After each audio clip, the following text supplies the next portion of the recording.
Hello friends, आप सभी का स्वागत है मेरे इस यूट्यूब चैनल एग्री यहाँ पे हवा में। मैं आपका दोस्त सचिन कुमार पिछले कई सालों से एग्रीकल्चर डिपार्टमेंट में एग्रीकल्चर सुपरवाइजर के पद पर काम कर रहा हूँ। तो आज मैं फिर आपके लिए एक वीडियो लेकर आया हूँ जिसमें मैं आपको जायद सीजन में जब हम खेत को खाली छोड़ते हैं तो उसके क्या क्या फायदे हैं उसके बारे में बताऊँगा। तो गेहूं की फसल काटने के बाद कई लोग क्या करते हैं उसमें या तो मूंग और डैंचा को बो देते हैं ताकि मिट्टी वो बाद में उस फसल को मिट्टी में मिला देते हैं ताकि मिट्टी की उपजाऊ शक्ति बढ़ सके। या फिर कुछ लोग ये क्या करते हैं उस खेत को खाली छोड़ देते हैं 1 1.5 या 2 महीने के लिए। लेकिन खेत को हमें ऐसे ही खाली नहीं छोड़ना चाहिए।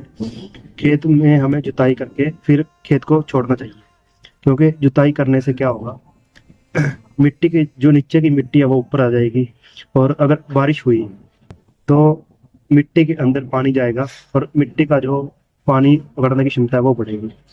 दूसरा, अगर कोई बीमारी या कीट के अवशेष मिट्टी के अंदर पड़े हुए हैं तो वो नीचे से ऊपर की सतह पर आ जाएंगे और जब सूरज की रोशनी पड़ेगी या मई के महीने में जब गर्मी पड़ेगी तो वो उस गर्मी से अवशेष नष्ट हो जाएंगे। तो आगे हम जब फसल बोएंगे तो उस फसल को वो नुकसान नहीं करेंगे।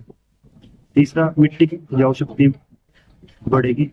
जब भी हम खेत को खाली छोड़ेंगे तो मिट्टी अपने पोषक तत्वों को रिटेन करने की कोशिश करेगी। चौथा, जो मिट्टी का स्ट्रक्चर है, मिट्टी किन किन चीजों से मिलकर बनती है, वो चीज मिट्टी की बरकरार रहेगी। क्योंकि अगर हम लगातार ही फसलें उगाते रहेंगे तो मिट्टी का पोषक तत्व बढ़ेंगे। हमें मिट्टी को भी बचाना है ताकि हम फसलें उगा सकें।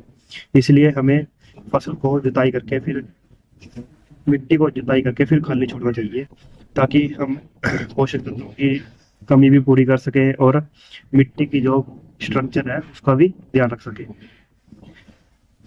तो ये सभी फायदे हैं अगर हम जुताई करके खेत को खाली छोड़ते हैं।